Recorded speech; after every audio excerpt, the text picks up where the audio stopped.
Hello good afternoon dear students.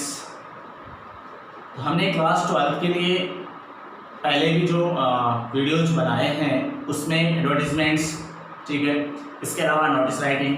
तो मैंने advertisement writing आपको सिखाया कैसे लिखा जाता है, नोटिस राइटिंग मैंने आपको सिखाया कैसे लिखा जाता है, उनके फॉर्मेट्स भी सिखाए।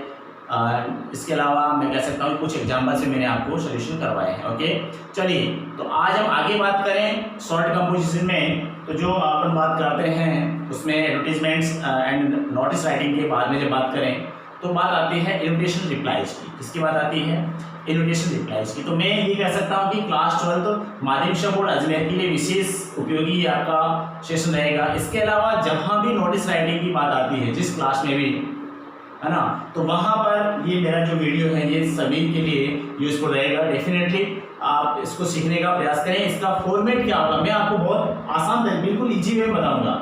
जैसे कि हमने यदि इसका फॉर्मेट सीख लिया ना तो फिर बाद में हम जैसे भी कोई भी हमारे सामने क्वेश्चन आ जाए, है ना, कोई सा भी क्वेश्चन आ जाए उसको आप आसानी से हल कर सकते हैं। चलिए तो मैं आपका बिल्कुल आपको मैं बता देना चाहूँगा कि मेरे channel English with Girdhar sir पर आप सभी का वेलकम है, बहुत बहुत तहे दिल से। और आगे मैं बात करना चाहूँगा कि हम जो क्लास 12 के लिए बात करने जा रहे हैं उसमें आज हमारा पॉइंट होगा रिप्लाईज का। क्या होगा? रिप्लाईज का।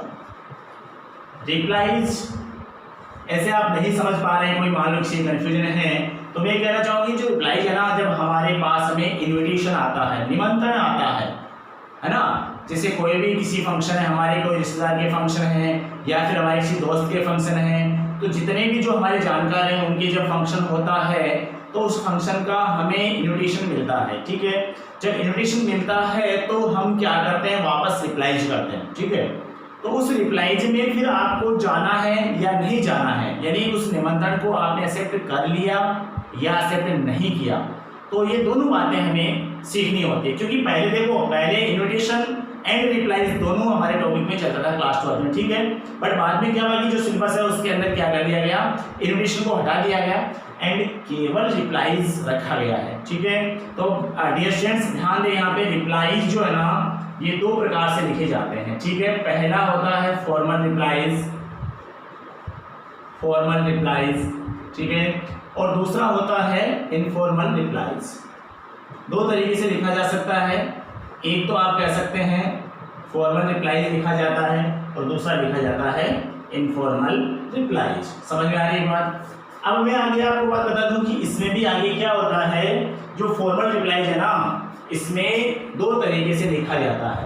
दो तरीका होगा लिखने का, एक तो होगा एक्सेप्टिंग रिप्लाईज और एक्सेप्टिंग फॉर्मल रिप्लाईज, एक्सेप्टिंग, और दूसरा होगा डिक्लाइनिंग फॉर्मल रिप्लाईज। बात समझ में आ रही है? तो हम यहाँ पे एक्सेप्ट भी कर सकते हैं और डिक्लाइनिंग को हम क्या कर सकते हैं, डिक्लाइन भी कह सकते हैं। तो यहाँ एक्सेप्ट का मतलब स्वीकार करना और डिक्लाइन का मतलब अस्वीकार करना। मान लो कि कभी कभार क्या हो जाता है कि आपके इतना अर्जेंट काम हो जाता है कि आप नहीं जा पाते हैं, आपके पास में भले इन्विटेशन आया है लेकिन ऐसा काम हो गया कि आप नहीं जा पाएंगे, इसलिए आप पहले से ही क्या कर देते हैं, रिप्लाईज कर देते हैं कि भाई मैं नहीं आ पाऊंगा, मेरे ये कारण है। ठीक है, तो पहले बात करते हैं एक्सेप्टिंग की, यानी हमने स्वीकार कर लिया। जब आपने इन्विटेशन भेजा, किसी आपके रिश्तेदार ने, किसी आपके दोस्त ने, मिलने वाले ने आपके इन्विटेशन भेजा, उसका आप वापस रिप्लाई कर रहे हैं। और रिप्लाई कैसे कर रहे हैं? फॉर्मल तरीके से। फॉर्मल रिप्लाईज में आपको एक्सेप्टिंग और डिक्लाइनिंग दोनों पढ़ना होगा और इनफॉर्मल रिप्लाईज में भी आपको एक्सेप्टिंग और डिक्लाइनिंग दोनों पढ़ना होगा। ये चार फॉर्मूला आपको बिल्कुल, जो चार मैं फॉर्मूलाज की बात कर रहा हूँ, ये 4 फॉर्मूलाज आपको याद रखने हैं। इसके फॉर्मेट ध्यान में रखना है, कोई सा भी क्वेश्चन आ जाए आप इन्हीं फॉर्मेट को फॉलो करते हुए आंसर दें, बिल्कुल आपका आंसर कंफर्म होगा। और इसमें आपको बता देता हूँ कि जो इसकी वर्ड लिमिट होती है ना, जो वर्ड्स लिमिट होती है वो 50 वर्ड्स की होती है। कितनी होती है भाई? 50 वर्ड्स की होती है। और ये 4 मार्क्स का नंबर का क्वेश्चन आता है, 4 मार्क्स का ये क्या होता है, क्वेश्चन आता है, जो मैंने आपको बता दिया पहले भी। शॉर्ट कंपोजिशन का ये पॉइंट है, अथवा में ये क्वेश्चन आएगा। ठीक है, चलिए अब हम बात करते हैं इसके फॉर्मेट की। तो सबसे पहले मैं बात करना चाहूँगा कि जब फॉर्मेट लिखते हैं, इसका फॉर्मेट हमें लिखना होता है यहाँ पर, एक सेकेंड, फॉर्मेट हमें जो लिखना होता है उसमें सबसे पहले हम बात करेंगे फॉर्मल रिप्लाईज की। सबसे पहली जो हमारी बात होगी वो होगी फॉर्मल रिप्लाईज की। ध्यान दें सभी, जिन बच्चों ने अभी तक मेरे चैनल को सब्सक्राइब नहीं किया है इंग्लिश विद गिलराज सर को, वो कंफर्म श्योरली पहले क्या करें, चैनल को सब्सक्राइब करें, शेयर भी करें श्योर, ठीक है, और वीडियो को लाइक भी करते रहें, जिससे कि जो भी मैं आपको और अच्छे कंटेंट उपलब्ध करवाता रहूँगा, ठीक है। तो मैं बात कर रहा था रिप्लाईज में हम बात करते हैं फॉर्मल रिप्लाईज की। तो फॉर्मल रिप्लाईज का जो फॉर्मेट क्या होता है वो फॉर्मेट आपको सीखना है, बिल्कुल बेस एकदम आसान तरीके से। मैं कह दूंगा कि बिल्कुल आपको बिल्कुल इतने आसान तरीके से समझाऊंगा कि आप बिल्कुल कभी भी नहीं भूल पाएंगे। देखिए सुनिए सभी, सबसे पहले जैसे कि आपको क्या करना होता है, यहाँ लिखना होता है Mrs and Mr, Mrs and Mr, फिर आप यहाँ पर उसका नाम लिखेंगे मिसेज एंड मिस्टर, फिर आप यहाँ पे लिखेंगे थैंक। मैं दोनों बातें लिखूंगा, यहाँ पे थैंक भी लिखूंगा और थैंक्स भी लिखूंगा, ठीक है।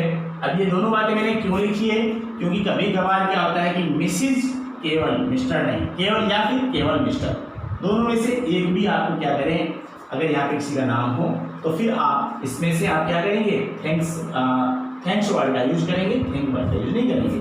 अब दोनों आ रहे हैं तो आप इसमें थैंक वर्ड का यूज करेंगे। चलिए मैं आपको बाद में और समझाता हूँ।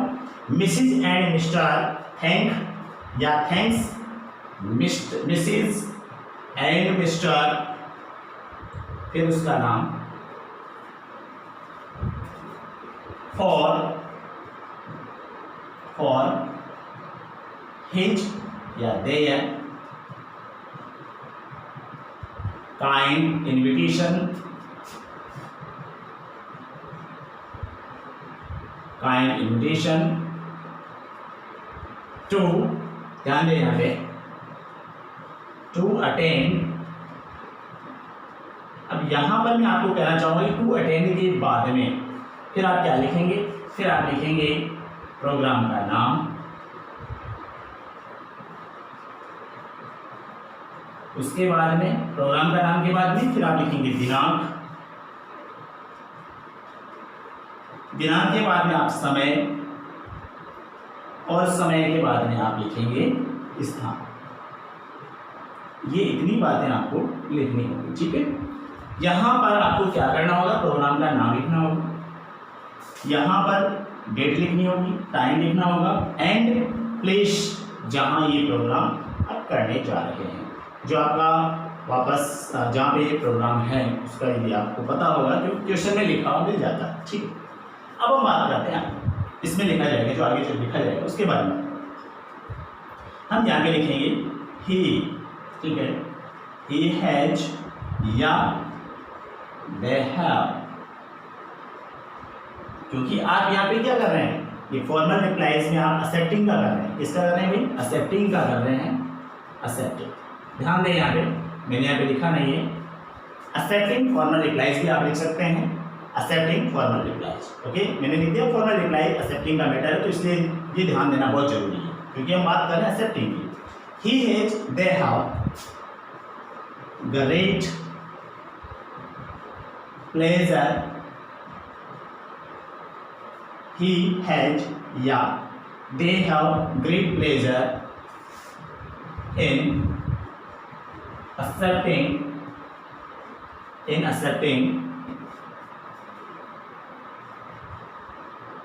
the invitation,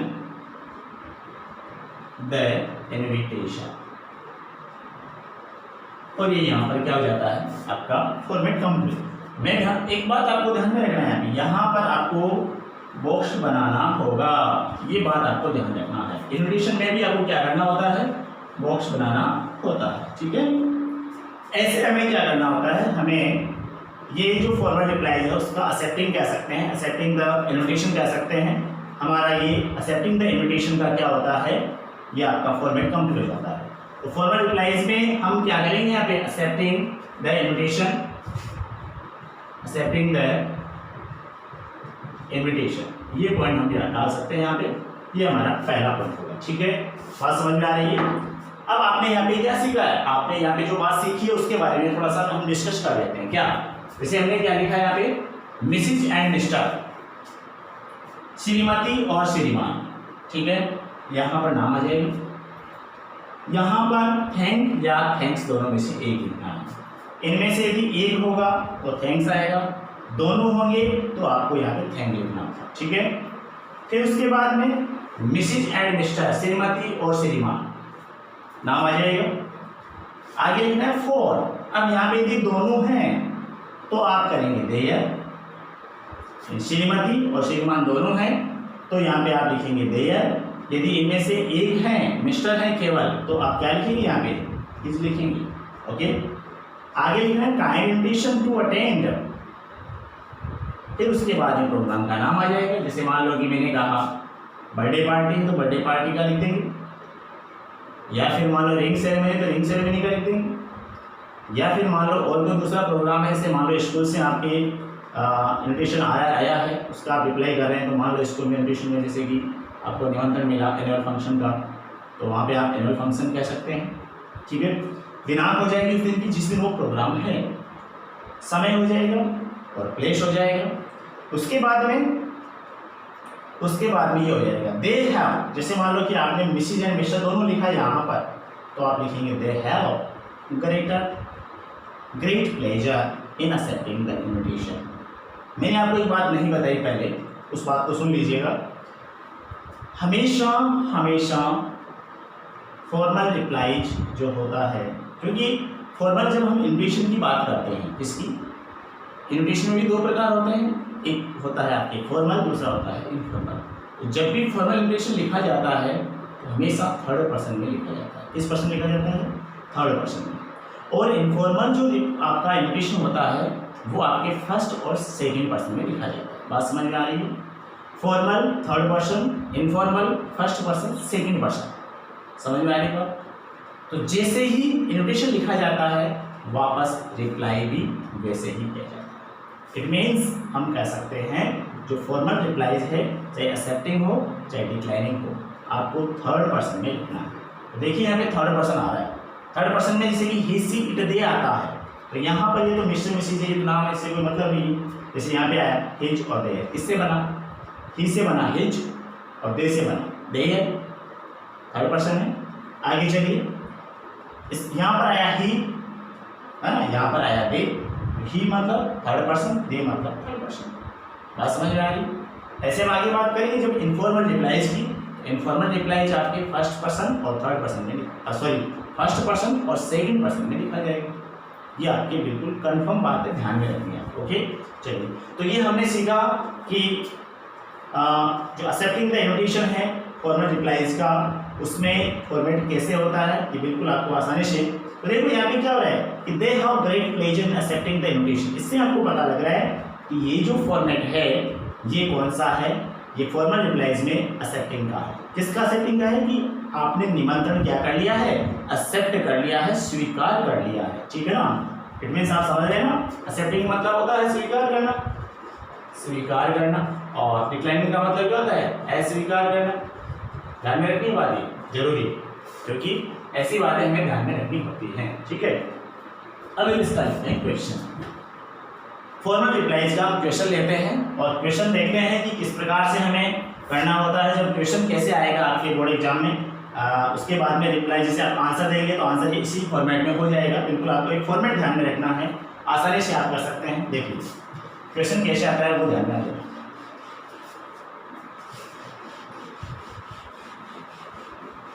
ये कैसे रखा जाएगा ये मैं आपको बताऊंगा।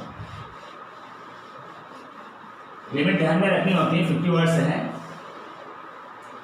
नंबर मैंने आपको पहले बताया कि 4 मार्क्स का क्वेश्चन होता है, अथवा में आता है इसके विज्ञापन के, एडवर्टीजमेंट के, नोटिस राइटिंग, पोस्टर, आर्ग्यूमेंट्स, है ना, या फिर इन्विटेशंस। तो हमारा थर्ड पॉइंट है उस सीरीज में, शॉर्ट कंपोजिशन जो सीरीज हमारी चल रही है उसमें हमारा थर्ड पॉइंट है, कौन सा है, रिप्लाईज का।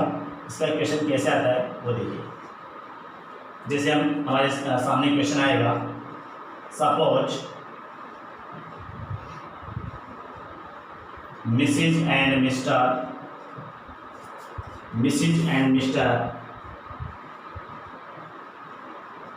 Rohan Sharma, Mrs. and Mr. Rohan Sharma have been invited by Mrs. and Mr.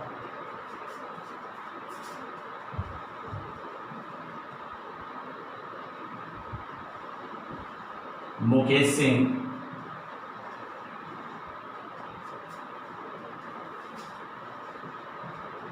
to attend their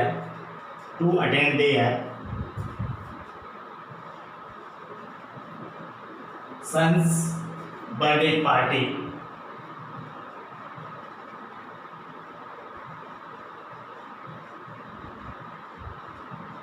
Son's birthday party on 28th July 2020 at 6 p.m.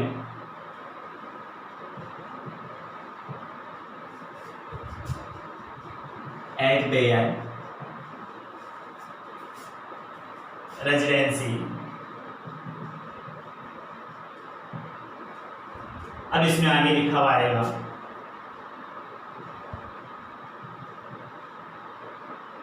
write a formal reply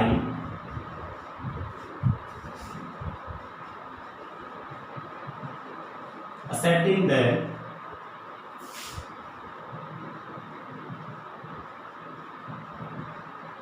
invitation. ये आपका क्या होता है, इस प्रकार का आपके क्वेश्चन हो जाता है। ठीक है, ओके डियर फ्रेंड्स, ये क्वेश्चन आपके इस प्रकार का बनता है। तो ये क्वेश्चन जो बनता है तो हमें पहले प्रश्न को समझ लेना होता है कि प्रश्न कैसे आया हुआ है। प्रश्न में लिखा हुआ है कि suppose mrs and mister Rohan Sharma, कल्पना करो कि आप श्रीमान और श्रीमती रोहन शर्मा हैं। अब आगे इसमें लिखा हुआ है कि हैव बीन इनवाइटेड, आपको निमंत्रित किया जा चुका है, इसके द्वारा Mrs and Mr Mukesh Singh के द्वारा। ठीक है, तो यहाँ आपको इन्विटेशन देने वाला मुकेश सिंह है। ठीक है, यहाँ आपको इन्विटेशन देने वाला कौन है, मुकेश सिंह है। ठीक है, आप यहाँ पे कौन है, Mrs and mister Rohan Sharma है। समझ में आनी बात। रिप्लाई करने वाला कौन होगा, Mrs and mister Rohan Sharma. ध्यान दें, यहाँ पे आपको इन्विटेशन किसने दिया, मिस्टर मुकेश सिंह ने दिया। मुकेश सिंह के इन्विटेशन का वापस आप रिप्लाई कौन करने वाले हैं, Mrs and mister Rohan Sharma है। ओके, चलिए अब ये Mukesh Singh to attend their sons, अब इसमें आपके क्या हो गया, प्रोग्राम का नाम क्या हो गया, सन्स बर्थडे पार्टी। ये आपका क्या हो जाता है, प्रोग्राम का नाम हो जाता है। डेट यहाँ पे अच्छी तरीके से दिखाई दे रही है 28 जुलाई 2020, time 6 PM, place their residency. साफ सुथरी तरीके से ये भी लिखा हुआ है कि राइट ए फॉर्मल रिप्लाई, साफ साफ लिखा हुआ है। ध्यान दें यहाँ पे फॉर्मल रिप्लाई, इनफॉर्मल रिप्लाई का भी इनफॉर्मल रिप्लाई यहाँ पे लिखा हुआ आ जाएगा। यहाँ पर फॉर्मल रिप्लाई है, साथ में एक्सेप्टिंग लिखा हुआ है।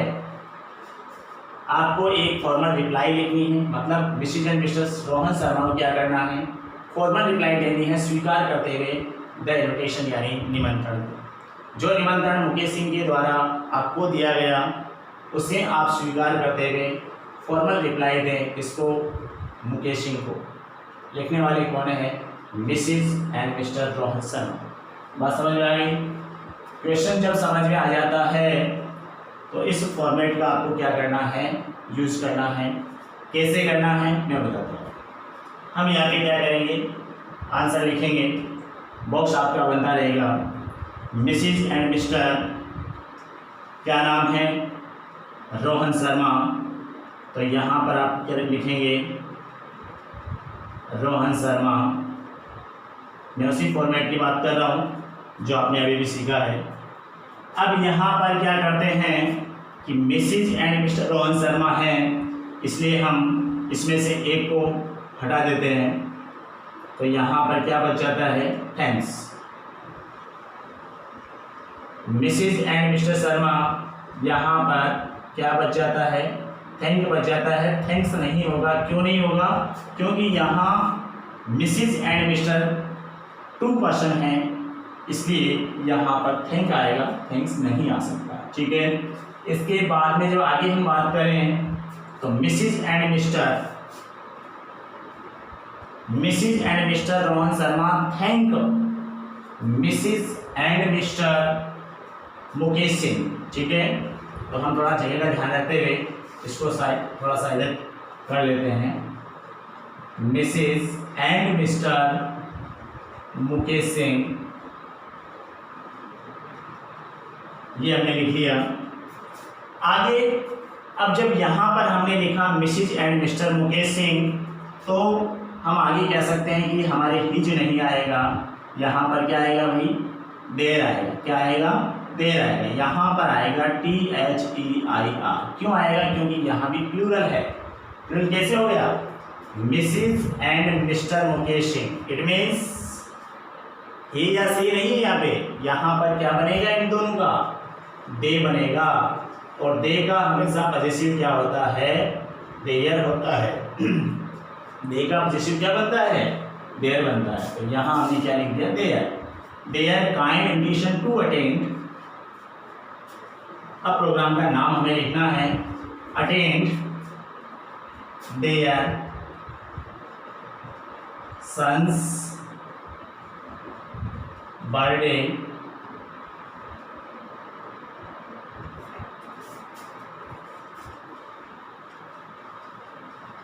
सन्स बर्थडे पार्टी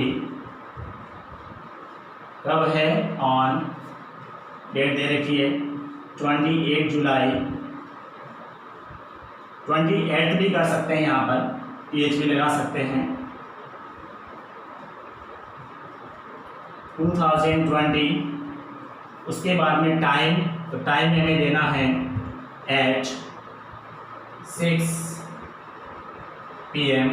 उसके बाद में at their रेजिडेंसी, ये आपका क्या बन जाता है? एड्रेस बन जाता है, मतलब स्थान, उनके स्थान पर। देयर है मतलब उनके मुकेश सिंह के जो प्लेस है, घर है, अपन कह सकते हैं, तो वहां पर क्या है, ये पार्टी रखेंगे। आगे इस लाइन में भी हमें क्या करना होता है? इस लाइन में भी हमें थोड़ा चेंज करना होगा, ही है हमें हटाना होगा, क्योंकि यहाँ पर ये कपल में कह सकते हैं, लेकिन 2 आदमी हैं, 2 आदमी, इसलिए मतलब यहाँ पे हमने दे लिखा, और ये दोनों ने क्या कर लिया है? स्वीकार कर लिया है। यहाँ पर हमने Mrs and mister Rohan Sharma की बात की है, तो they have great pleasure in accepting the invitation. तो मैंने पहले भी आपको कहा था कि ये जो यदि क्वेश्चन को हम ढंग से समझ लेते हैं, प्रश्न को हम सही ढंग से समझ लेते हैं, तो मेरे विचार से शायद आपको आंसर लिखने में इस फॉर्मेट के अकॉर्डिंग कोई दिक्कत नहीं आने वाली है। इस फॉर्मेट को भी रटना नहीं है, इस फॉर्मेट में भी आपको इतना ध्यान रखना है कि मुझे किस जगह क्या चीज़ रखनी है, क्या हमें चेंज करना है, क्या परिवर्तन करना है, क्या हमें पूछा गया है, क्या हमें आंसर में लिखना है। ये बातें यदि आप ध्यान रख लेते हैं तो आई होप ये बिल्कुल आप आसानी से कर सकते हैं, ऐसा मैं मानता हूँ। ठीक है, चलिए हम आगे नेक्स्ट क्वेश्चन लेते हैं।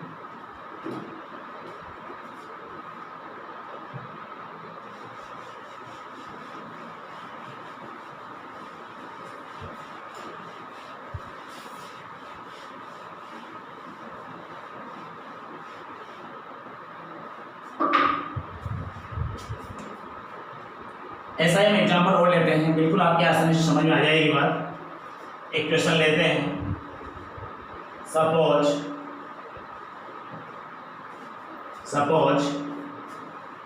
मैं यहाँ थोड़ा सा हल्का सा चेंज करूँगा, ध्यान रखें। Suppose mister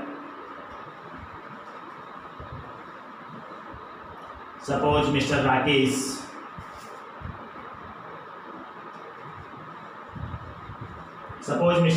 Sharma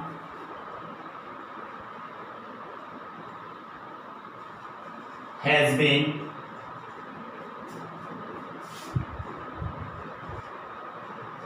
invited by Mrs. and Mr.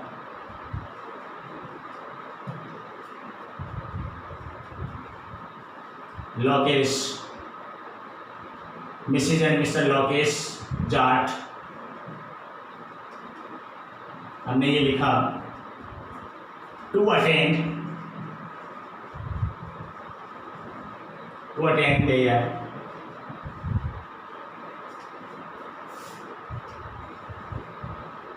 Sons ring ceremony,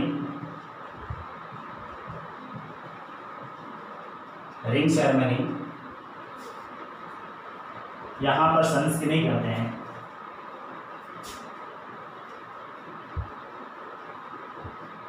there ring ceremony करते हैं, खुद की हो जाती है।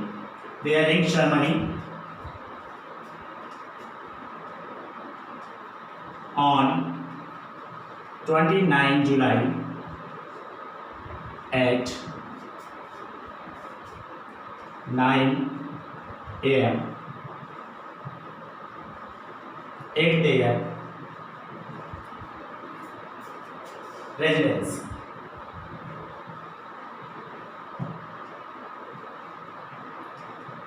Write a formal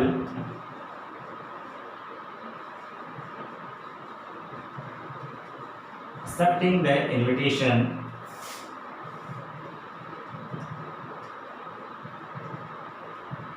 ठीक है। चलिए ये हमारा क्वेश्चन हो जाता है।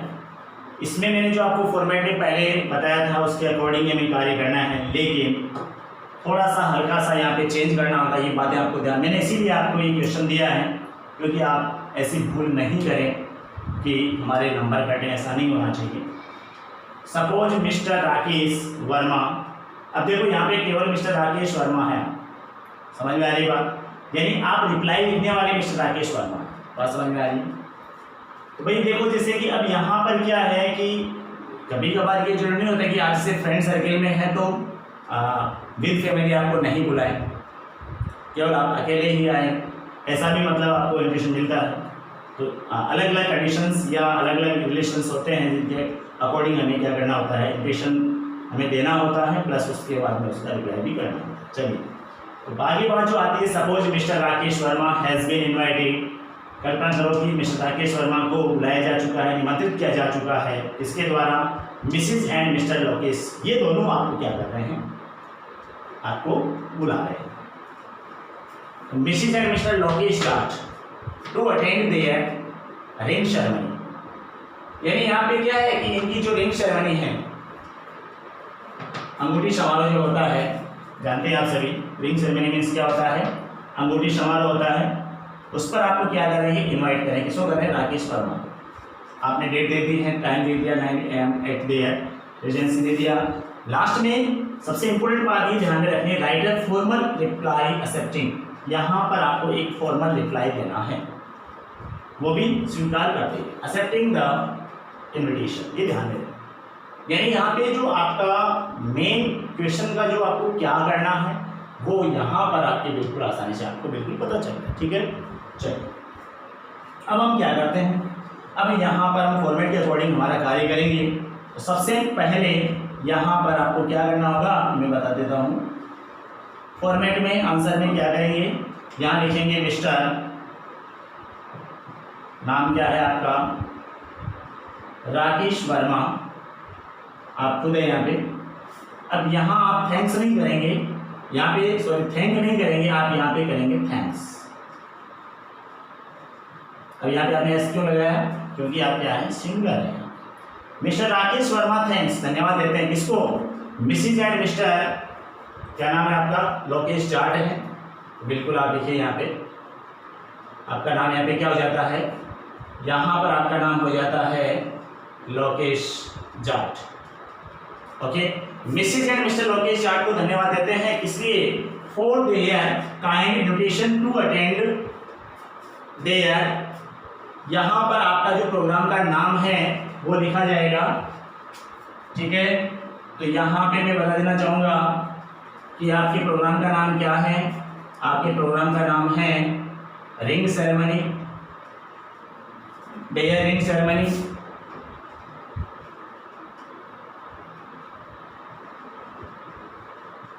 ये आपने लिख दिया। कब है? 29 जुलाई को है, तो यहाँ पे आप 29 जुलाई लिख देंगे, लिख दिया। उसके बाद में एट 9 AM है, टाइम आपने डाल दिया यहाँ पे, और उसके बाद में आपने क्या लिखा था? एट द रेजिडेंस लिख दिया। चलिए लास्ट की जो बात है ये भी आपको चेंज करनी होगी। क्यों? क्योंकि देखो यहाँ पर देश शब्द का यूज नहीं करेंगे। क्यों भाई? क्योंकि देश शब्द का यूज यहाँ पे नहीं करना है। यहाँ पर आप मिस्टर राकेश वर्मा हैं, इसलिए आप यहाँ पे लिखेंगे कि he has great pleasure accepting the invitation, यानी आप स्वीकार करने वाले हैं। कौन? मिस्टर राकेश वर्मा। तो यहाँ पर he has great pleasure in accepting the invitation, और ये आपका यहाँ पे क्या रहता है? इस क्वेश्चन का सोल्यूशन हो जाता है। आई होप मैंने जो आपको एग्जांपल्स, मैंने जो आपको मैं कह सकता हूँ कि ये जो इन्विटेशन का रिप्लाईज का जो मैंने आपको फॉर्मेट बताया है, इसमें पहला मैंने पॉइंट बताया आपको, मैंने आपको कहा कि इन्विटेशन रिप्लाईज कह सकते हैं। रिप्लाईज दो प्रकार से दिए जा सकते हैं, एक तो फॉर्मल तरीके से और एक इनफॉर्मल तरीके से। तो फॉर्मल में दो तरीके होते हैं, एक एक्सेप्टिंग द इन्विटेशन, दूसरा होता है डिक्लाइनिंग द इन्विटेशन। तो हमने आज बात की थी एक्सेप्टिंग द इन्विटेशन, इसमें फॉर्मल रिप्लाईज में उसका मैंने आपको फॉर्मेट बताया, उसके मैंने आपको दो एग्जाम्पल्स भी बताए हैं। तो ऐसे क्वेश्चन आते हैं तो बिल्कुल आपको फॉर्मेट यदि ध्यान में है, और ये मैंने जो बातें बताई है उनका यदि आप ढंग से अच्छे तरीके से आप सुन करके माइंड में रखते हैं, प्रैक्टिस करते हैं, तो आप डेफिनेटली आंसर करने में आपकी कोई दिक्कत नहीं आने वाली है। आई होप ये सेशन आपके अच्छे समझ में आ गया होगा। थैंक यू वेरी मच, मेरे साथ बने रहिए। पूरा वीडियो देखने के लिए आपको बहुत बहुत धन्यवाद।